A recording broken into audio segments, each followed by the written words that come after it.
When you call for just any ambulance service, you never know what you might get. But when you call Vital Care at 423-562-9370, you'll get an experienced staff, experienced and professional people who know what the word emergency really means. Don't just trust anyone. You do have a choice when it comes to ambulance service in this area. 562-9370. The Eagles of Jacksboro Middle School played their final homie for the 2013-14 season Monday night against Horace Maynard and swept all three games. The JV boys won, although it was a close game at halftime, and Coach Chris Smith accused me of jinxing them. But they went on to win 54-44 in a shootout. Leading the charge for the Eagles JV was Drew Jordan with 22 points. Christian Shows had 16. Gabe Carroll added 3. Nolan Lees and Damon Sieber had 2. Up next, the Lady Eagles took care of the Lady Bulldogs of Horace Maynard 41-21. Leading the way for the Lady Eagles was Raylan Minot with 17. Madison Brady had 10. Anna Kane had 8.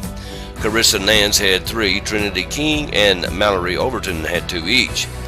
It was 8th grade night at Jacksboro Middle School, and the 8th grade Lady Eagles presented their coach, Wanda Snodgrass, flowers and thanked her for her dedication to the team, for helping them become better players and better people. Wanda was surprised by the presentation.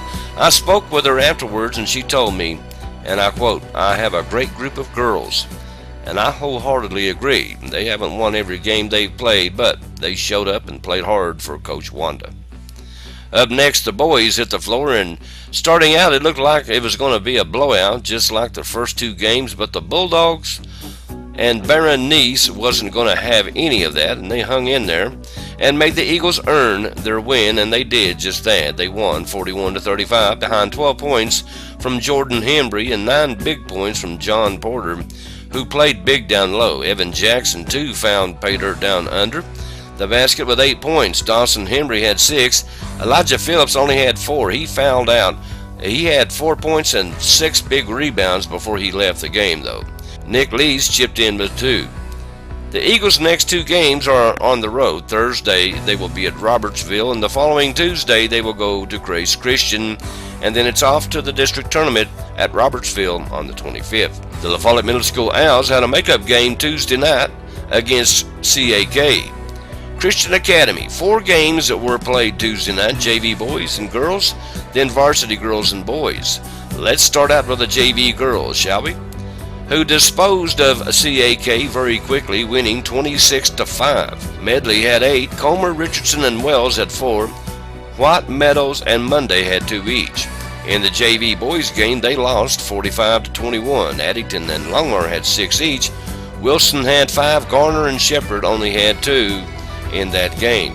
In the varsity girls game, they won 38-27. Skylar Sky Boshiers had 9, Katie Wells added 7, Bailey Rutherford had 5, Alexis Foster had 4, along with Blair Medley and Jayla Nelson. Brianna Tiller and Carly Baldwin had 3 to round out a well-balanced scoring attack. The boys' game was a wash.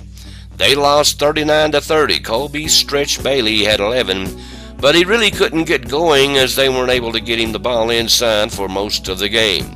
Carter Wells had only 5, Logan Berry and Tanner Davis had 4, Justin Nelson had 4, along with Bryson Lettner.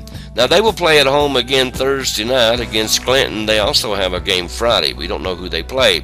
After that, they will play another homie on the 21st when they will entertain Webb, and then on the 23rd it's off to CAK, and then their regular season will be over. Calvary Christian Academy, quality academics and biblical character. You can receive both. All the things you want in a school for your child. Grade levels K through 12. Phonetic-based reading, individualized curriculum, diagnostic testing, character building, and biblical principles. For more information, contact Calvary Christian Academy, 2139 Jacksboro Pike, P.O. Box 1402, La Follette, Tennessee.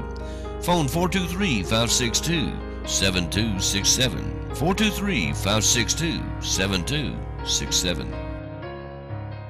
Now the Cougars and the Lady Cougars lost both games at Halls Monday night. I guess you've already heard it by now. The girls lost 43-42 in a hard-fought contest and now sport a one-loss record of 7-9, but more importantly 5-4 in district play. They're slipping.